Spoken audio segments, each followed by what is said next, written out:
Have you ever wondered what happens when someone racially discriminates against a millionaire? Well, after watching this, you'll have a pretty good idea. The grand lobby of Fairview National Bank radiated elegance. Marble floors shimmered beneath crystal chandeliers, while the air carried the subtle scent of polished wood and fresh flowers. Behind the counters, tellers worked efficiently, their polite smiles reserved for a clientele accustomed to top-tier service. At the far end of the room, in a glass-walled office, bank manager Susan Harding sat, exuding professionalism in her tailored gray suit. That afternoon, a woman named Danielle Carter entered the bank. She was tall, poised, and wore a simple black dress paired with comfortable flats. Her natural hair was neatly styled, and she carried a sleek leather handbag. Everything about her reflected sophistication and class. Danielle carried herself with calm confidence, but as she stepped further into the lobby, she couldn't ignore the subtle change in atmosphere. Conversations quieted, and a few lingering stares followed her. Approaching the information desk, Danielle was met by a young receptionist who greeted her with a somewhat nervous smile. "Good afternoon. How may I assist you?" the receptionist asked. Danielle responded, her voice friendly yet firm. "Hi, I'd like to open a high-value account. May I speak with the manager?"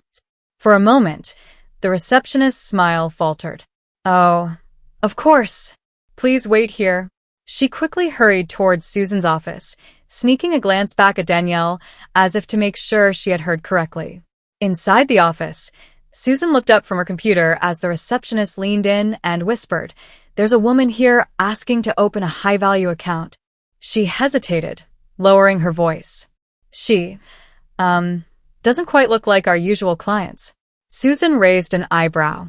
"What do you mean?" "Well, she's not exactly dressed like someone opening an account of that size," the receptionist said carefully, as if choosing her words. Though she tried to focus on attire, Susan's first observation wasn't the outfit, but the color of Danielle's skin. Letting out a quiet sigh, Susan closed her laptop. "All right, I'll handle it." Walking into the lobby, Susan approached Danielle with a polite yet assessing gaze. Though her professional smile remained, judgment flickered in her eyes. "Hello, I'm Susan Harding, the branch manager. How may I assist you today?" Danielle extended her hand with a warm but confident expression. "Hi, I'm Danielle Carter. I'd like to open a new account." Susan shook her hand briefly, her grip noticeably loose. "What type of account are you interested in?" "A high-value account," Danielle stated. "I recently liquidated some assets and need a secure place to manage my funds." For a split second, Susan's eyebrows shot up before she quickly masked her surprise. "That's quite a sum," she said. "Do you have documentation to verify this?" she asked, her tone filled with doubt. Danielle blinked, wondering why this woman seemed so skeptical. Did she really think she'd come unprepared? Without hesitation, she reached into her bag and retrieved a folder. Inside were bank statements, proof of sales from previous investments, and other supporting documents. Susan glanced at the folder, but made no move to take it. Instead, she folded her arms. "Miss Carter, I'll be honest, accounts of this size are typically handled through our private banking division. I'm not sure this branch can accommodate your needs." Danielle frowned slightly.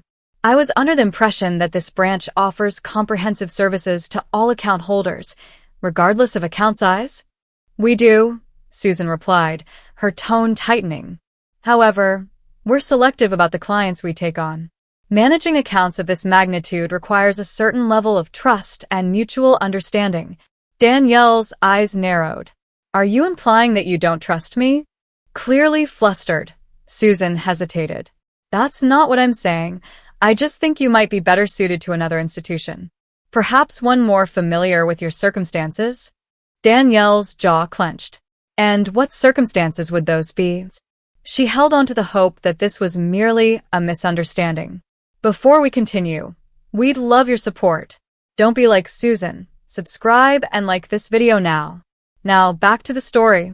Lowering her voice, Susan glanced around. "Miss Carter, I'm trying to save us both some time. Clients opening accounts of this level usually arrive with prior introductions or recommendations. It's just standard procedure." Danielle inhaled deeply, steadying herself. Let me get this straight. Despite having the required documentation and funds, you're refusing to open an account for me because I lack a referral? Or is it something else, like how I look? A flush crept over Susan's face. She knew Danielle had caught onto the underlying bias that she had failed to conceal. I didn't say that, Susan stammered. You didn't have to, Danielle said, her voice calm but unwavering. I'd like to speak with someone higher up. Pressing her lips into a thin line, Susan replied, I'm the highest-ranking manager at this branch. There's no one else for you to speak with. Danielle's expression remained unreadable. All right then, I'll escalate this myself. The very next morning, Danielle found herself in the corporate offices of Fairview National Bank, sitting across from Regional Director Michael Green. He had personally requested the meeting after receiving her detailed complaint. Miss Carter, Michael said, leaning forward, I want to sincerely apologize for what happened. That experience does not reflect our institution's values. Danielle nodded politely. I appreciate that, Mr. Green. But an apology alone won't fix the deeper issue here. What happened wasn't just a simple misunderstanding. It was systemic bias. Michael exhaled heavily, running a hand through his hair. You're absolutely right. And I want to assure you, we take this very seriously. May I ask how you'd like to proceed? Danielle placed the same folder of documents on the table. I'd still like to open an account at Fairview National. But I need to be sure that your institution is actively working to create an inclusive environment for all clients, not just the ones who fit a particular profile. Michael nodded firmly. You have my word, Miss Carter. We'll start by addressing the behavior at the branch level and implementing mandatory diversity training for all employees. Later that week, Susan was called into a meeting with Michael and an HR representative. As the complaints against her were laid out, her confidence shattered. She hadn't expected her actions to lead to such serious consequences. Susan, Michael said sternly, Fairview National Bank prides itself on trust, respect, and inclusivity. Your actions not only violated that standard, but deeply disrespected a valued client. I didn't mean to, Susan started, but Michael raised a hand to cut her off.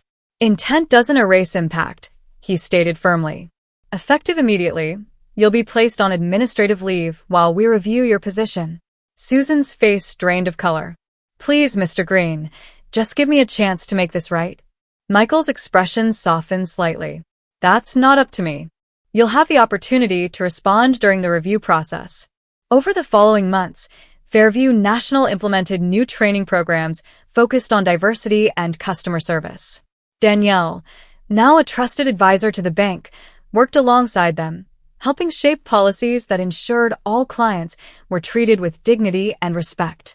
Her story, once shared publicly, ignited important conversations about discrimination in the financial industry and the need for accountability. As for Susan, she never returned to her position. The bank was deeply disappointed that someone with such biases had risen so high within their ranks, but at least now, they were aware that these issues existed within their institution. And Danielle? She continued to thrive. Her account at Fairview grew steadily as she invested in businesses and community programs. For her, the experience was a powerful reminder. No matter how subtle it may seem, standing up against injustice always matters.